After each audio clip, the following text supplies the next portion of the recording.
wouldn't it be fun learning how to kayak? Maybe it would be more fun to have a guide. I'm Aaron Gannon. This is Look Who's Here. We are at North Park Lake. This is Larry Joya. He helps people with disabilities get on the water. He likes to teach you how to kayak. Hi, Larry. Hey, Aaron, how are you? Good. Good to see you. Good to see you.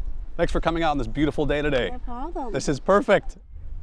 What is dynamic paddlers? Yeah, thanks for asking, Aaron. So Dynamic Paddlers is Southwestern Pennsylvania's only concierge kayaking school. You know, concierge kayaking, I made that term up. So what we do, we specialize in adaptive paddling. So working with people of all ages and all abilities and getting them on the water safely and comfortably. And hopefully we can do some of that today. How did you get started? Let me tell you a quick story if I could. Is that okay? Sure. So I got into adaptive. I was at the Chicago Boat Show. I was visiting some friends in Chicago. And I had one job in the pool that day, and that was to make sure kids were having a good time in the pool. I think you can appreciate that too, right? Make sure kids have a good time. Oh, yeah. And this one young guy who I didn't know came paddling past me, and he was kind of going back and forth a little bit. So what would you do? You'd paddle over to him to help him, wouldn't you? Yes. So I paddled over to him to help him, and lo and behold, he was paddling with one arm. I was in shock too. That's about the face that I made too. I didn't know what to say. I didn't know what to do.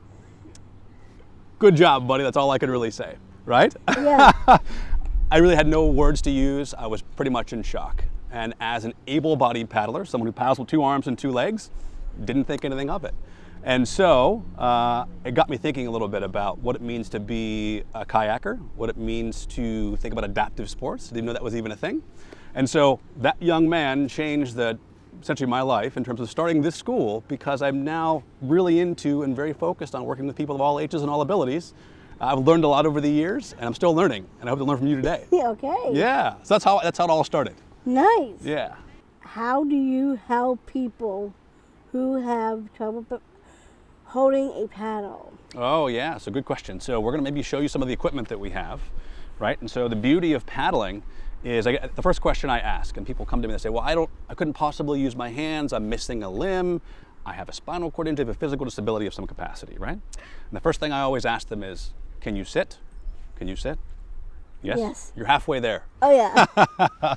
After that, once we get the seating taken care of, then it comes down to grip. How do we hold a paddle? So I have some very specific adaptations. Okay. This is all about adapting.